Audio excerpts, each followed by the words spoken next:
Kita akan belajar firman Tuhan di kesempatan pagi hari ini. Dan beberapa hari lalu saya di satu kesempatan dalam aktivitas biasa, saya diingatkan Tuhan untuk sebuah kebenaran. Sebab memang beberapa khotbah terakhir yang Tuhan izinkan saya sampaikan di jemaat berkaitan dengan doktrin, berkaitan dengan pengajaran pokok atau doktrin utama. Nah, salah satu doktrin utama dalam kekristenan adalah berkaitan dengan eskatologi. Eskatologi itu apa? Pelajaran tentang akhir zaman. Ada banyak hal pelajaran tentang akhir zaman, tetapi hal yang paling esensial yang menjadi inti dari eskatologi adalah bahwa Tuhan akan datang kembali. Bahwa ada kehidupan dalam kekekalan. Bahwa Tuhan akan datang kembali, ada kehidupan dalam kekekalan, dan bahwa ada konsekuensi yang akan kita terima dalam kekekalan dari apa yang kita lakukan selama kita ada di dunia. Itu adalah inti dari pengajaran eskatologi.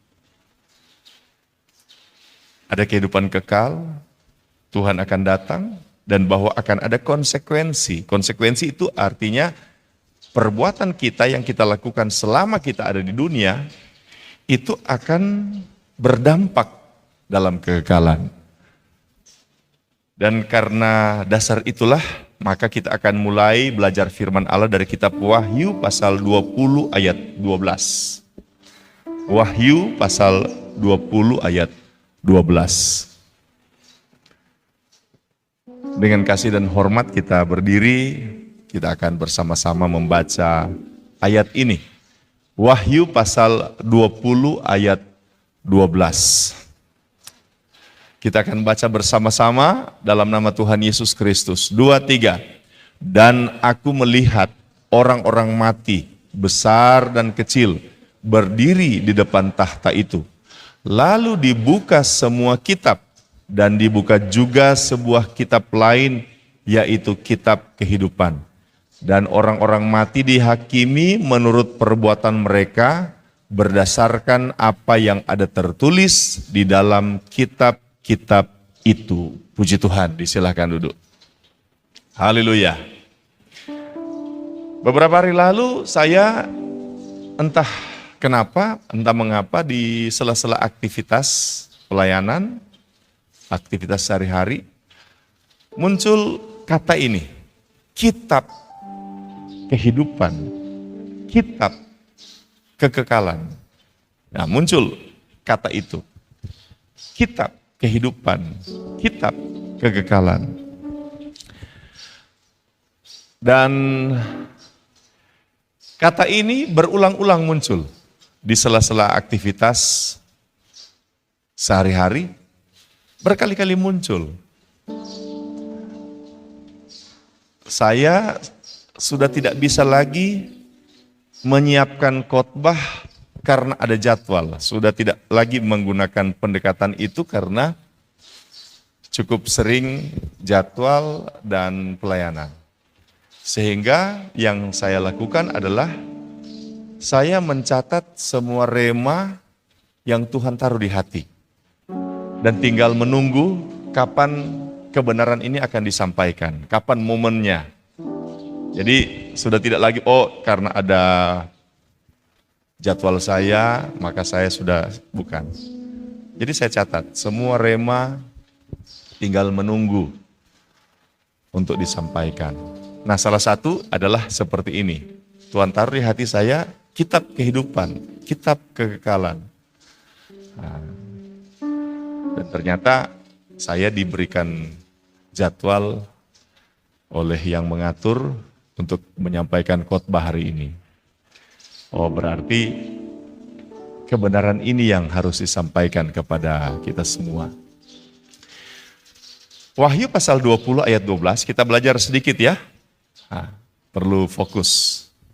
Apalagi yang di bagian belakang, ini di bagian belakang ini speaker agak sulit untuk didengar sehingga perlu lebih fokus. Nah,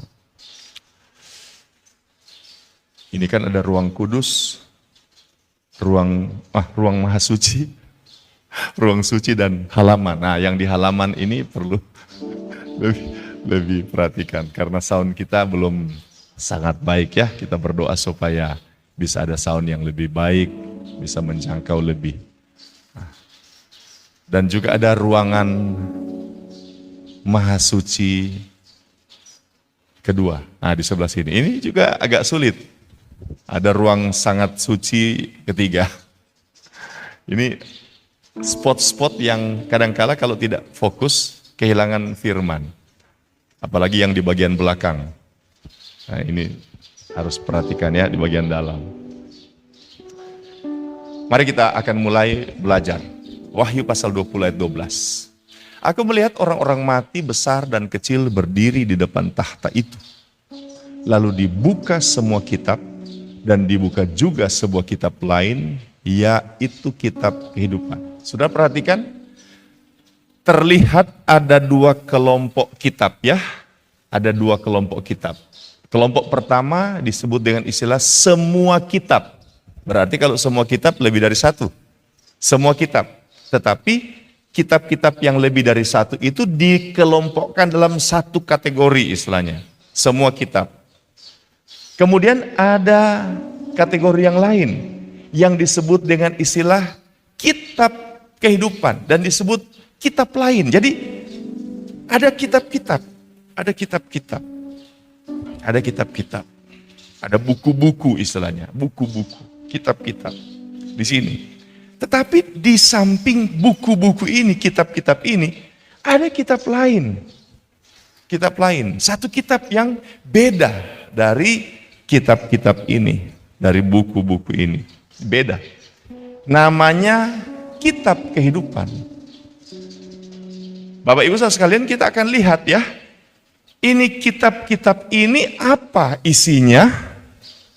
Kitab-kitab ini catatannya apa? Biasanya kalau kita pergi ke sekolah dulu ya, dulu. Oh ini buku IPA, dulu ada IPA. Buku IPS. Nah. Oh ini buku PMP, itu kalau zaman kami dulu. Nah. Ini buku matematika. Nah.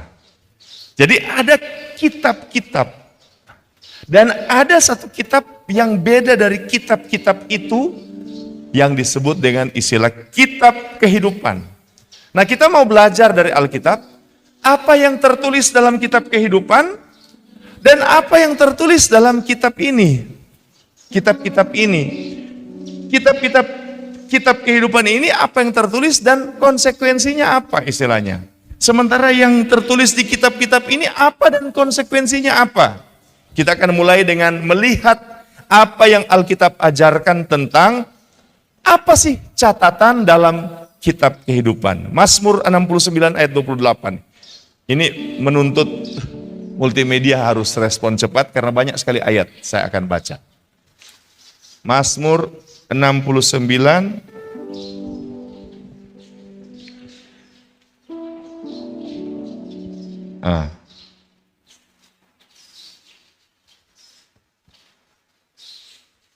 ayat 29 kalau versi sini. Ini. Kita baca sama-sama. 2, 3. Biarlah mereka dihapuskan dari kitab kehidupan.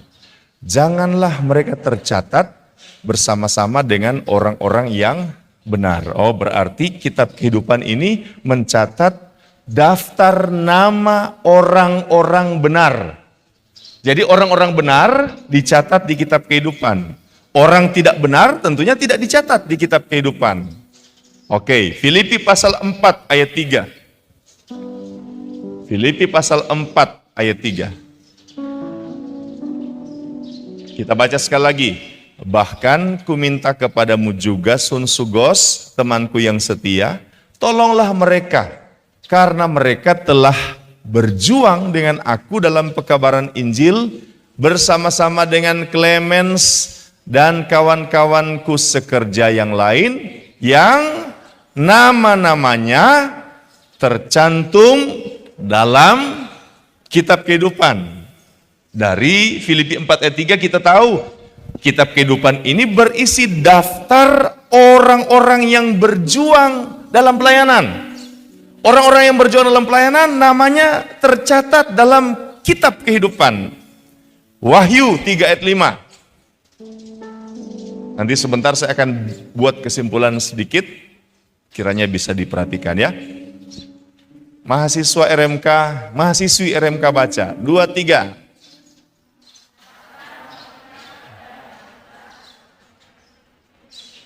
Ini Wahyu pasal 3 ayat 5 dulu. Wahyu 3 ayat 5. 2, 3. Barang siapa menang,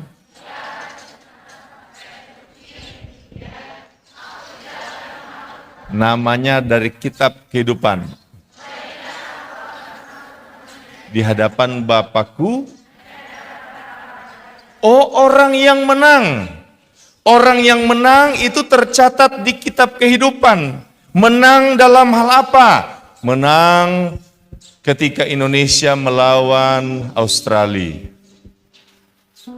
Kita ada kasih tunjuk Pak di keluarga. Bagaimana kata kalau reporter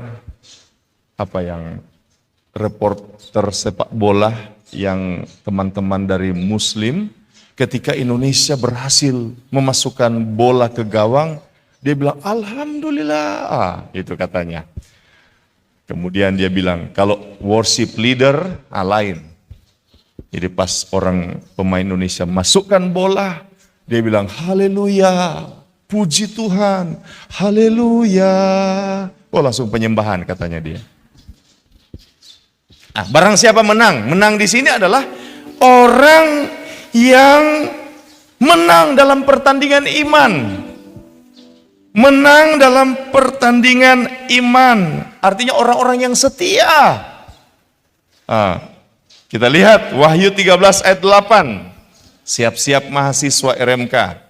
Wahyu pasal 13 ayat 8. 2, 3.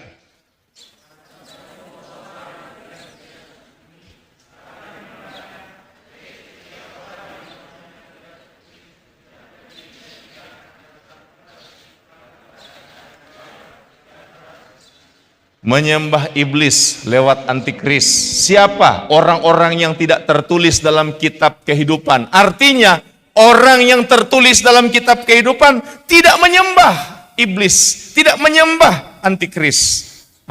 Jadi kitab kehidupan isinya siapa? Daftar nama orang yang tidak menyembah iblis, tidak menyembah antikristus. Wahyu pasal 20 ayat 15. Wahyu pasal 20 ayat 15.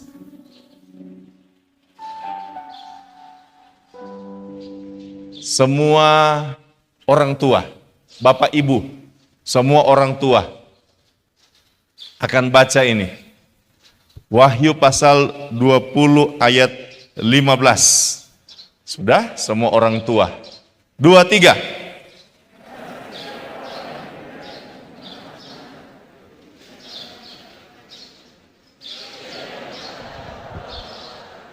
Jadi orang yang tidak tertulis masuk neraka.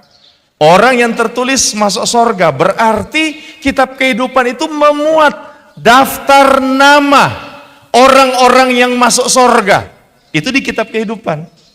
Sekarang Wahyu 21 ayat 27. Semua anak muda.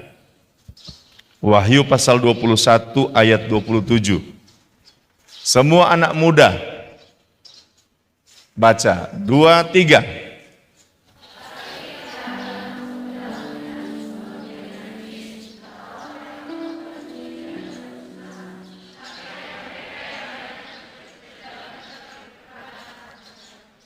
Berarti kitab ini memuat daftar nama orang-orang yang hidup kudus, hidup suci. Sekarang kita buat kesimpulan pertama.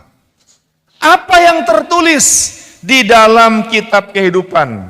Mohon multimedia akan catat supaya jemaat bisa mudah untuk mengikuti. Jadi yang tercatat dalam kitab kehidupan ini apa? Atau kitab kehidupan adalah kitab yang berisi daftar nama orang benar yang masuk sorga. Jadi berisi daftar nama orang-orang benar yang mau masuk sorga. Orang-orang itu adalah orang-orang yang berjuang dalam pelayanan, orang-orang yang menang dalam pertandingan iman. Jadi berjuang dalam pelayanan, menang dalam pertandingan iman, orang-orang yang menjaga kekudusan, dan orang-orang yang mengambil komitmen untuk tetap setia kepada Tuhan. Bisa diikuti multimedia? Kita tunggu 1-2 menit dan akan dimunculkan kesimpulan pertama. Jadi dari ayat-ayat yang saya sampaikan tadi, apa yang dicatat dalam kitab kehidupan? Yang dicatat dalam kitab kehidupan adalah daftar nama orang-orang yang masuk sorga. Orang benar yang masuk sorga. Nah, orang benar masuk sorga itu yang bagaimana? Yang berjuang dalam pelayanan, yang menang dalam pertandingan iman, yang jaga kekudusan, dan yang setia pada Tuhan. Munculkan saja, nggak usah edit. Nanti diedit di depan. 1, belum. Ini saudara baca-baca dulu barang 1-2 jam. Ini menurut Alkitab ya. Ini menurut Alkitab. Siapa yang tercatat di kitab kehidupan? Jadi kitab kehidupan itu kitab yang berisi daftar nama. Daftar nama dia, cuma daftar nama. Tidak ada lain, daftar nama. David Livingstone Araro. Iya kan? Hizkia Elfran Mawei. Nggak pakai gelar di sana.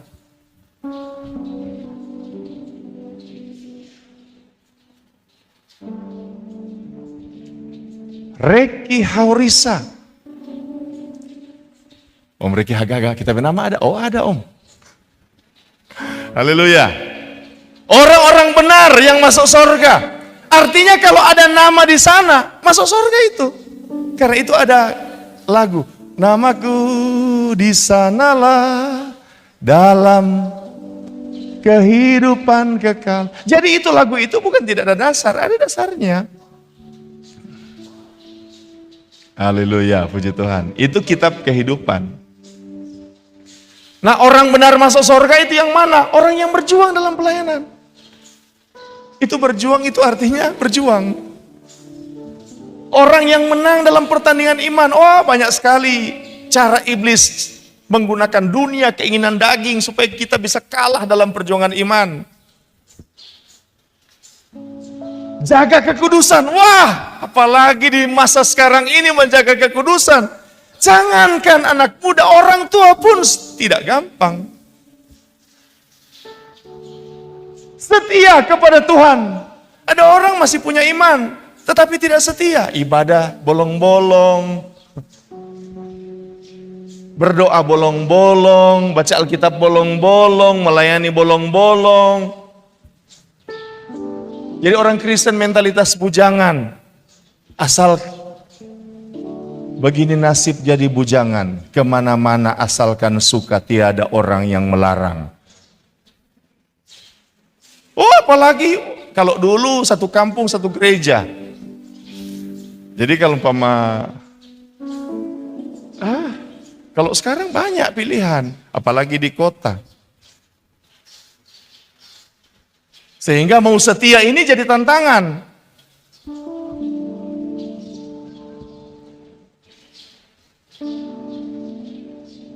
Dulu saya dengar kalau pendeta-pendeta di kampung terlambat tutup pintu gereja. Tutup pintu gereja ini, ada pintu gereja lain. Sehingga tantangan untuk setia di akhir zaman ini tidak gampang. Bro Semi ini Tuhan kasih bakat luar biasa. Woi, hebat.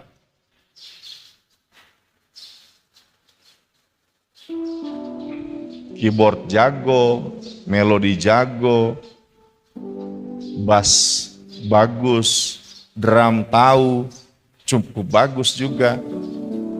Cuman saksafon dan musik biak yang kurang begitu bagus. Nah ini, wah.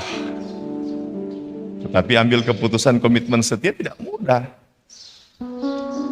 Jadi kitab kehidupan daftar nama.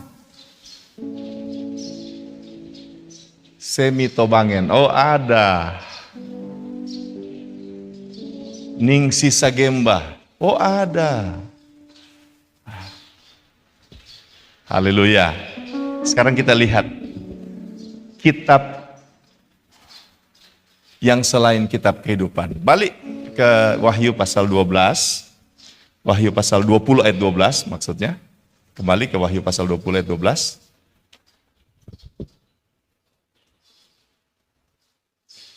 Wahyu pasal 20 ayat 12. Dan aku melihat orang-orang mati besar dan kecil berdiri di depan tahta itu, lalu dibuka semua kitab dan dibuka juga sebuah kitab yang lain, yaitu kitab kehidupan. Kitab kehidupan kita sudah bicarakan. Sekarang kita mau lihat semua kitab. Berarti selain kitab kehidupan, ada kitab-kitab, kumpulan kitab-kitab. Nah, ini kumpulan kitab-kitab ini apa? Ya kan? Apa? Coba kita mulai dulu dengan membaca Roma pasal 14 ayat 10. Roma pasal 14 ayat 10. Tetapi mengapakah engkau menghakimi saudaramu, atau mengapakah engkau menghina saudaramu? Sebab kita semua harus menghadap tahta pengadilan Allah. Ini sebuah kebenaran yang akan mendasari urgensinya kitab-kitab yang tadi saya sampaikan. Mengapa ada kitab-kitab itu? Karena semua orang akan menghadap tahta pengadilan Allah. Semua orang. Orang benar maupun orang fasik, semua akan menghadap tahta pengadilan Allah. Kita lihat ayat berikutnya, 2 Korintus 5 ayat 10. 2 Korintus pasal 5 ayat 10. Tetapi sebab kita semua harus menghadap tahta pengadilan Kristus. Ini kan seperti yang Roma 14 ayat 10 tadi. Untuk apa menghadap tahta pengadilan Kristus? Supaya setiap orang memperoleh apa yang patut diterimanya.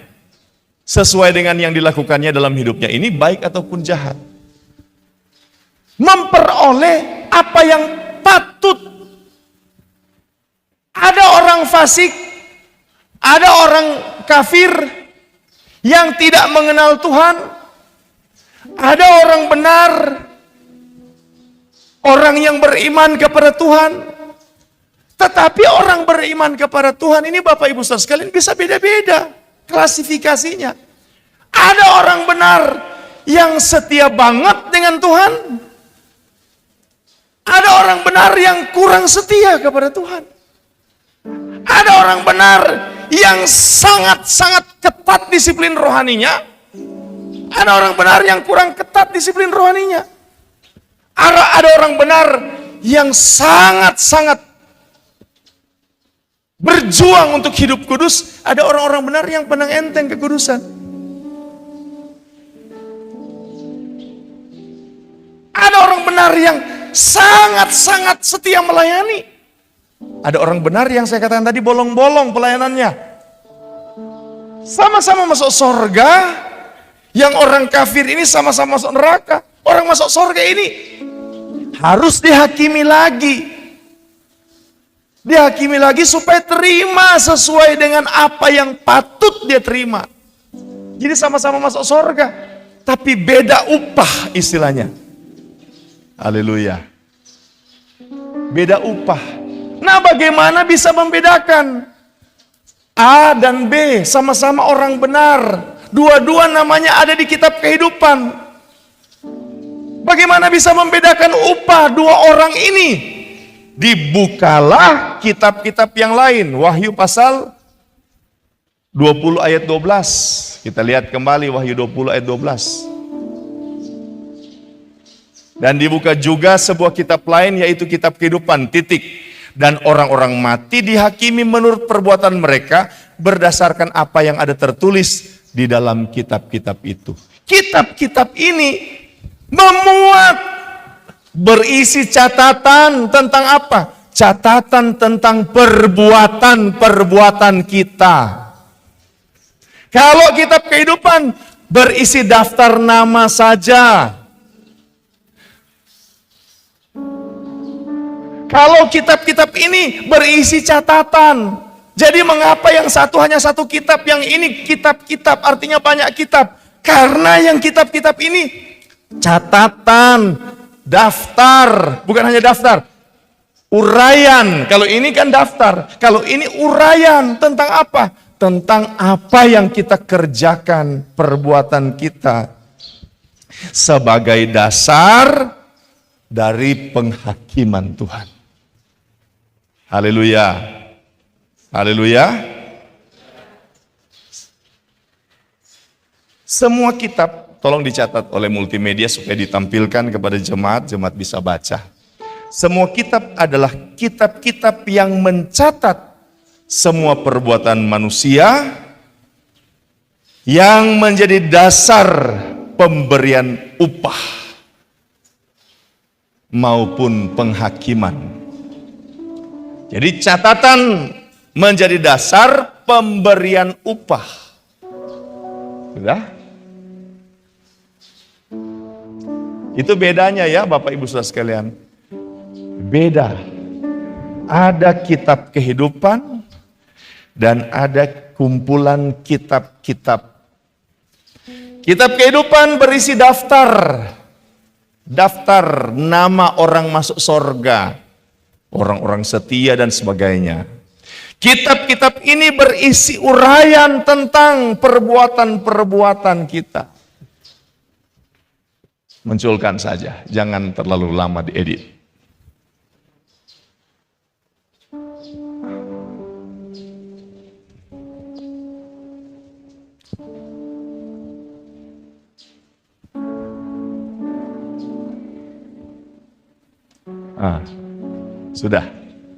Sudah muncul. Di sini belum muncul. Kadang-kala memang hang, saudara.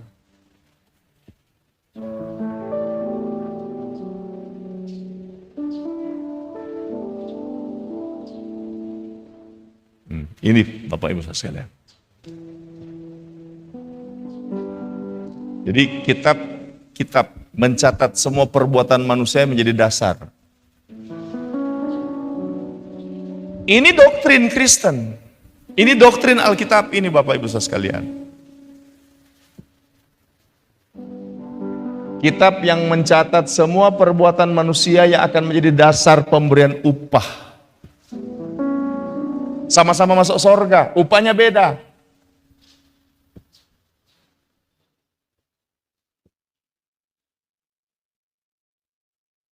Sama-sama ada bersama dengan Tuhan, langit bumi baru, tetapi upahnya beda. Itu Alkitab ajarkan.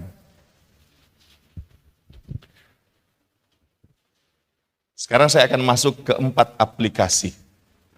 Sudah kan kita sudah tahu, oh ternyata ada kitab kehidupan berisi daftar nama orang-orang benar yang masuk sorga, orang-orang yang setia, orang-orang yang menang dalam perjuangan iman, orang-orang yang jaga hidup kudus, orang-orang yang berjuang dalam pelayanan. Dan juga ada kitab-kitab yang mencatat semua perbuatan. Saya akan sampaikan pada 4 aplikasi dari kebenaran ini.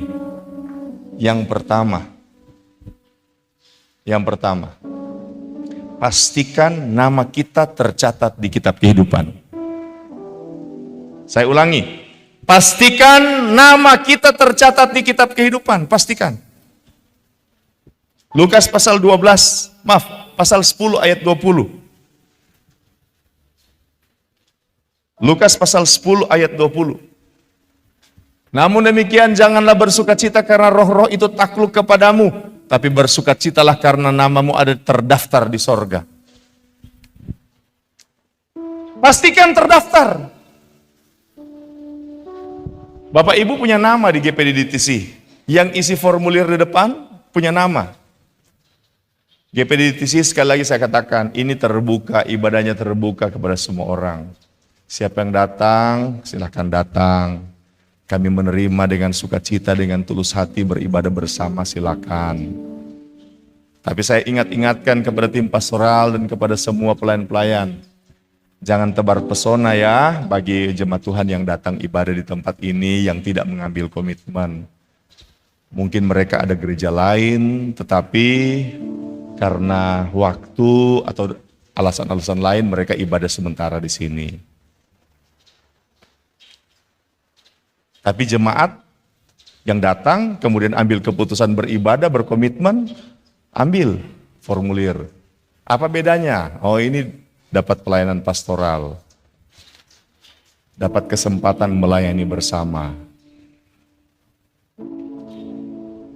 Ada nama di GPDTC. Saya pribadi mencatat dan kemudian mendoakan. Saya rasa teman-teman tim pastoral juga demikian ya. Mendoakan satu demi satu nama-nama jemaat. Keluarga Bawinto Singal, Bapak Medi, Ibu Esther dengan anak, Olin, disebutkan. Tapi saya mau sampaikan, daftar nama GPDI-DTC baik, tetapi saudara pastikan ada terdaftar di kitab kehidupan. Di sini, jangan bersukacita roh-roh itu takluk kepadamu. Bersukacita karena namamu terdaftar di sorga. Ini bicara apa? Ini orang-orang murid-murid Yesus yang diutus. Kemudian mereka bersaksi, Tuhan, roh-roh jahat takluk. Tuhan bilang, bersukacita karena nama terdaftar. Ada orang bersukacita karena namanya dibacakan dalam kepanitiaan. Baik-baik, tidak masalah. Panitia ini, panitia itu, silakan, baik itu semua. Tetapi lebih baik lagi terdaftar dalam kerajaan sorga, dalam kitab kehidupan. Matius 7 ayat 21, bukan setiap orang yang berseru-seru Tuhan akan masuk dalam kerajaan Allah. Tapi orang yang melakukan kehendak Bapa. Jangan sampai kita terdaftar.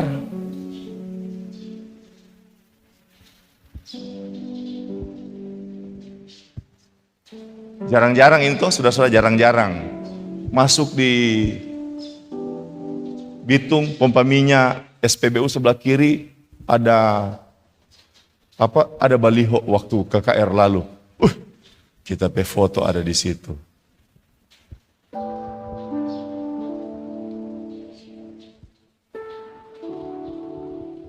Tapi itu saudara-saudara, itu cuma orang mulia. Ada. Ada tuh gembala GPDTC sana foto. Itu cuma begitu. Cuma begitu.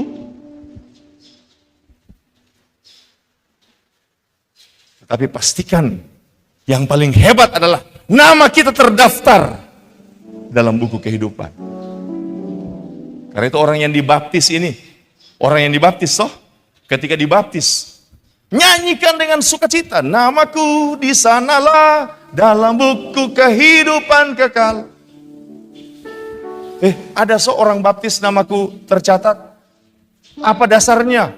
Setelah Yesus dibaptis, keluar dari air, terdengar suara, inilah anakku yang kukasihi, kepadanya lah aku berkenan. Jadi Bapak Ibu saudara sekalian jangan pandang, baptisan kuat. Nyanda. Baptisan penyataan iman. Aplikasi pertama dari kebenaran ini adalah pastikan nama kita terdaftar dalam kitab kehidupan.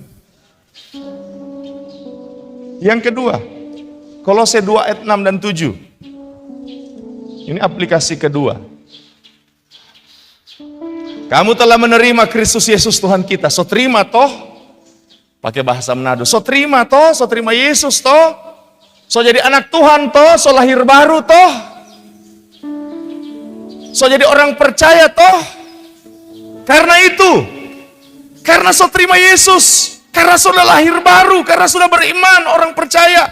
Karena itu hendaklah hidupmu tetap di dalam Dia. berakar di dalam dia, dibangun di atas dia, bertambah teguh dalam iman, melimpah dengan syukur. So di dalam Tuhan tetap setia, Pak Tuhan.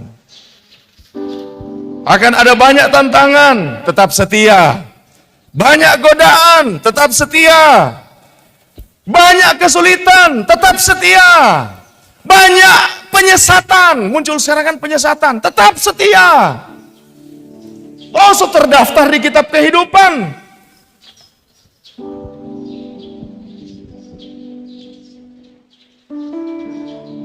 Jangan kehilangan kesetiaan, Pak Tuhan. Jangan kehilangan iman, Pak Tuhan. Orang Sangir ada tuh lagu yang cocok dengan ini, tapi tidak semua kan orang Sangir sih. Maning selihe, maiha, maning belade gagua. Artinya, saling mengasihilah. Lain orang Sangir tertawa. Maning selihe maiha. Itu DP bahasa Sangir. Artinya meskipun arus kuat. Maning belade gagua. Belade itu artinya ombak. Gagua besar. Ada di bahasa Sangir. Tamai ramahi, tamai ramahi. Tamai ramahi itu artinya mengombang-ambingkan ke sana kemari. Kesulitan mengombang-ambingkan kita ke sana kemari, ke sana kemari. Godaan ke sana kemari, tantangan ke sana kemari. Anak Tuhan sekali Yesus tetap Yesus. Sekali jadi anak Tuhan, tetap anak Tuhan. Masalah ada? Iya, masalah ada. Sampai akhir zaman, sampai mati pun. So mati lagi, DP masalah apa? DP masalah. Nyandak ada doi mau beli peti mati. So ada peti mati, DP masalah apa? Nyandak ada jas, formu pakai. Pas pakai DP jas, terlalu sesak, akhirnya kasih robek DP ini. So ada, so semua. Ini so mati ini. Mau kubur. Mahal mau bayar lahan pekuburan. Masalah tetap ada. Tetapi sekali Yesus tetap Yesus. Sekali anak Tuhan tetap anak Tuhan. Boleh katakan amin sekali lagi? Beri kemuliaan bagi Tuhan Yesus. Haleluya. 3. Aplikasi ketiga.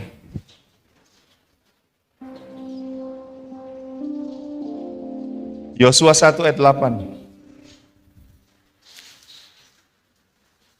Janganlah engkau lupa memperkatakan kitab Taurat ini, tetapi renungkanlah itu siang dan malam, supaya engkau bertindak hati-hati sesuai dengan segala yang tertulis di dalamnya, sebab dengan demikian perjalananmu akan berhasil dan engkau akan beruntung. Ini yang ketiga. Hati-hati jadi anak Tuhan. Hati-hati menjalani kehidupan. 2 Tawarik 16 ayat 9. 2 Tawarik pasal 16 ayat 9. Karena mata Tuhan menjelajah seluruh bumi. Wah, mata Tuhan menjelajah seluruh bumi. Sakaria 4 ayat 10. Yang 7 ini di bagian akhir adalah mata Tuhan yang menjelajah seluruh bumi. Ada lagu anak sekolah minggu. Mata Tuhan melihat apa yang kita perbuat. Perbuat yang baik, perbuat yang jahat. Oleh sebab itulah jangan berbuat jahat. Ingat. WL-nya tidak mau menyanyi lagu itu toh. Kalau di sini. Mari kita nyanyikan lagu Mata Tuhan Melihat.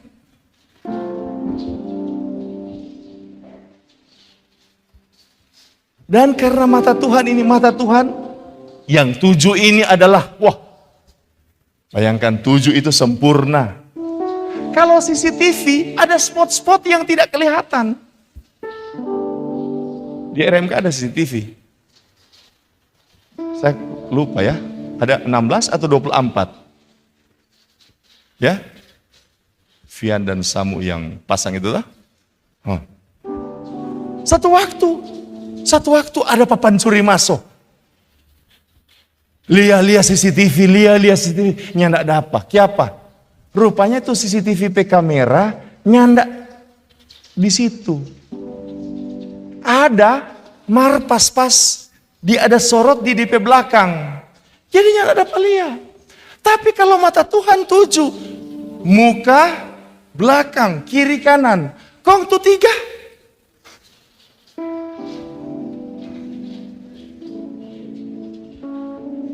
Haleluya. Itu 3 for dari atas. 1, 2 dari belakang. 3 dari sisi kanan. 4 dari sisi kiri. Ini kita cuma pikiran-pikiran saudara-saudara ya. Jangan saya bilang, oh Tuhan pemata, 1 dari atas. Bukan. Muka, belakang, kiri, kanan, atas, bawah. Kong 1 dong. 1 tuh mata di dalam hati. Mata itu jaga senter-senter di dalam. Brukia ini dah haga-haga kita betul ini atau awas karena gembala, awas karena itu mata for jaga senter-senter di dalam hati. Bagaimana orang kondisi hati, haleluya. Bagaimana orang pikiran, haleluya. Sebab hanya engkau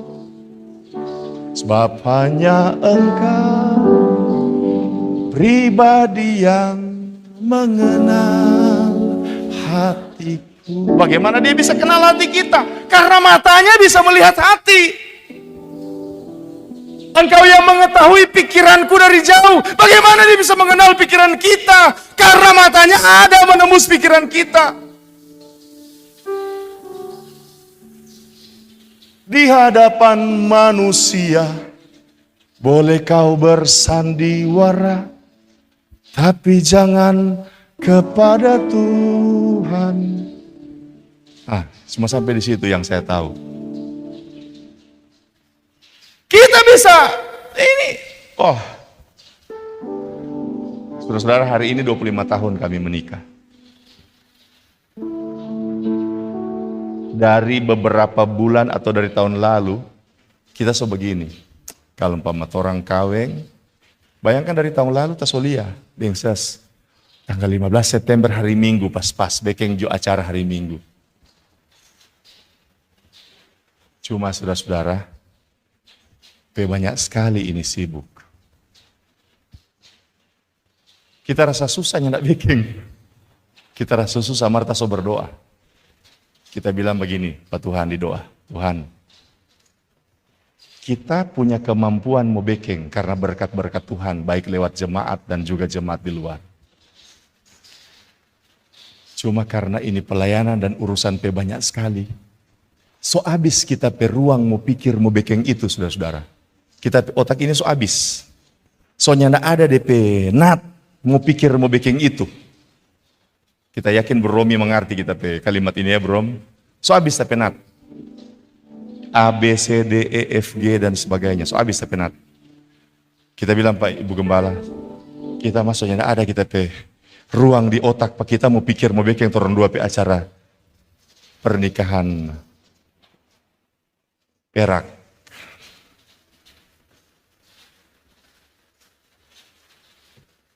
Jadi biar jangan baking ini. Marta so berdoa Pak Tuhan, Tuhan kalau boleh kok Tuhan, karena Tuhan izinkan jangan baking ini. Kita bilang pasas, kita berdoa 1. Tuhan tolong supaya kita mau baking dan sas di 50 tahun Jo. Jadi tunggu 25 tahun lagi sayang. Ba sehat, babaku sayang.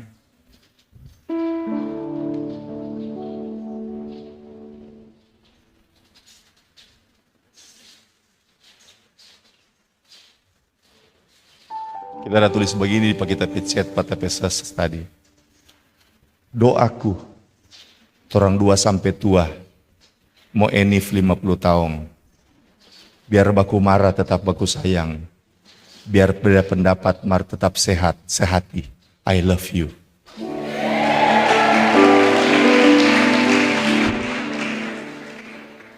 Saudara, tidak betul di hadapan Tuhan. Dengar chat, saudara tepuk tangan, firman Tuhan kurang. Nah.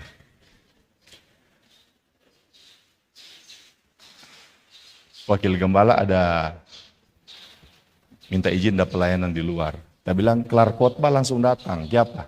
Sebentar kelar khotbah, kita dengan di anak-anak mau menyanyi, orang mau berlutut sini, tim pastoral dengan semua pelayan pemimpin mau berdoa. Boleh toh? Tapi khotbah belum habis.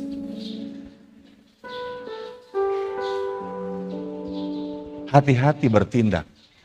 Hati-hati. Hati-hati bertindak. Sebab semua catatan kita terdokumentasi di hadapan Tuhan. Perbuatan, perkataan, pikiran. Gara-gara kelebihan marah Musa, Tuhan bilang Musa marah. Tuhan, orang Israel ini mengeluh lagi minta air. Tuhan bilang, katakan kepada batu supaya keluar air. Karena Musa pasti dia pukul batu, pang, 2 kali, pang, keluar air.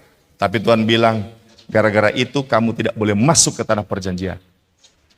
Tercatat Bapak Ibu Saudara sekalian, tercatat. Daud mau bikin bait suci. Tapi Tuhan bilang, ini boleh karena tanganmu berlumuran darah, tercatat.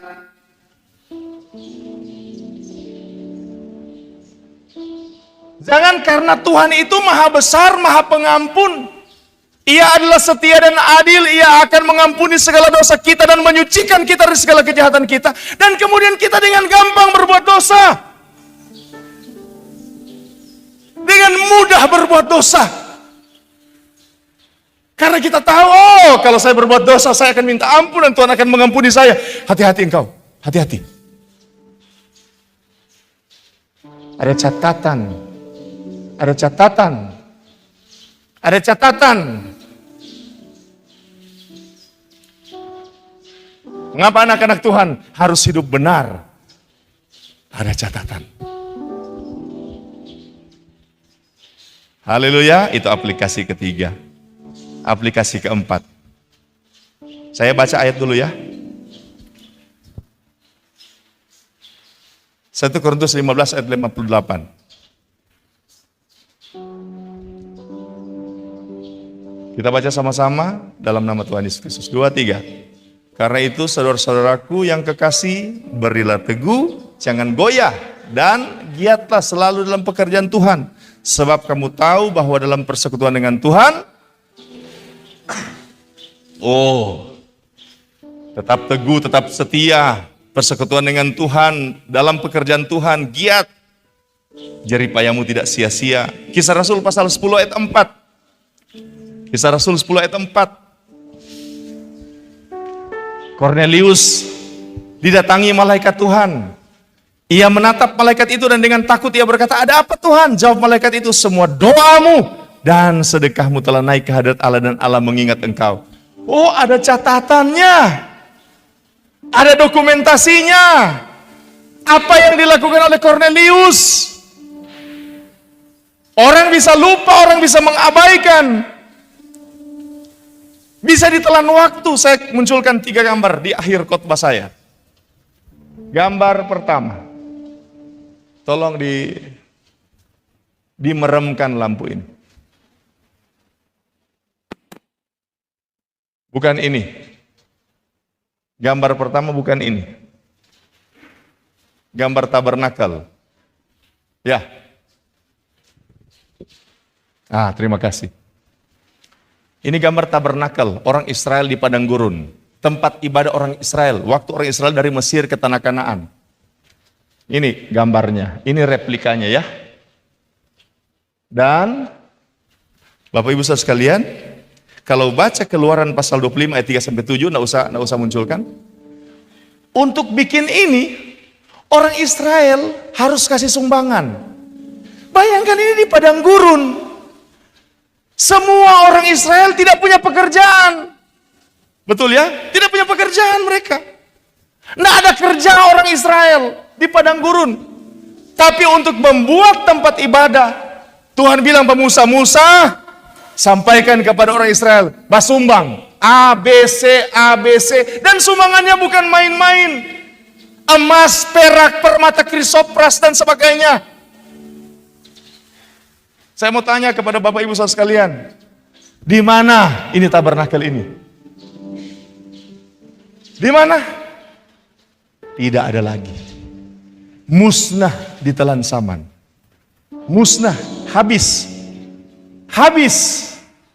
Kau orang Israel pesumbangan yang dorong tak kasih dengan susah payah. Ketika mereka ada di padang gurun, ketika mereka tidak punya pekerjaan, ini sumbangan dari bukan hanya sekedar sumbangan dari kelebihan, ini sumbangan dari ketiadaan. Tuhan, masa rekan kita pesumbangan begini kau mau hilang begitu saja? Tapi sejarah mencatat tidak ada lagi ini, tidak ada, hilang, musnah. Musnah. Tapi saya mau sampaikan, ini bisa musnah, tapi catatan tentang sumbangan itu tetap ada tertulis dalam kitab-kitab itu. Gambar kedua, gambar bait suci. Ini bait suci Salomo. Ini gambar replika bait suci zaman Salomo. Daud untuk bait suci ini, dia menyiapkan 1 juta talenta emas, 100.000 talenta emas, 3,4 juta kilogram, selain emas-emas tambahan. Wah, banyak sekali. Karena itu, replika bait suci bagian dalam kurang lebih seperti ini. Muncul, berikut. Minta maaf, gambar agak bur. Sudah lihat yang kuning-kuning itu bagian dalam? Masa saja. Masa saja. Torang ini Bapak Ibu Saudara sekalian, sedangkan besi mahal, tembaga mahal. Karena itu torang pakai apa? Torang pakai gipsum.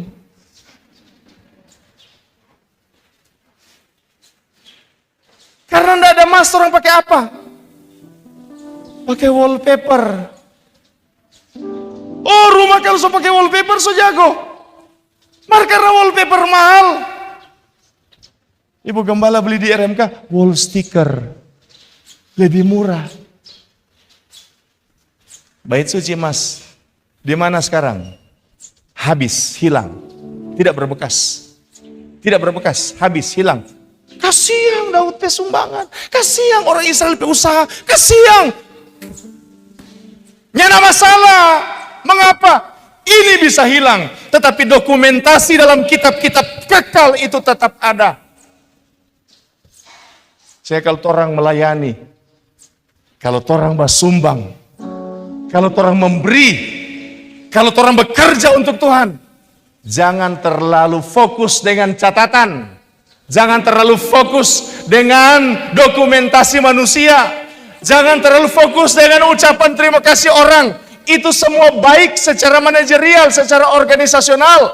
Waktu lalu, ibadah gabungan lalu, keren tim kerja. Kasih laporan, bukunya bagus, hardcover lagi. Woi, keren.